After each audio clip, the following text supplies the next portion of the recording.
நிழல் வேண்டும் போது மரம் ஒன்று உண்டு, பகை வந்த போது துணை ஒன்று உண்டு, இருள் வந்த போது விளக்கொன்று உண்டு, எதிர்காலம் ஒன்று எல்லோருக்கும் உண்டு.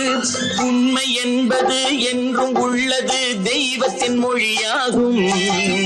நன்மை என்பது நாளை வருவது, நம்பிக்கை ஒளியாகும். பொருள் கொண்ட பேர்கள் மனம் கொண்டதில்லை, தரும் கைகள் தேடி பொருள் வந்ததில்லை. பொருள் கொண்ட பேர்கள் மனம் கொண்டதில்லை, தரும் கைகள் தேடி பொருள் வந்ததில்லை. மனம் என்ற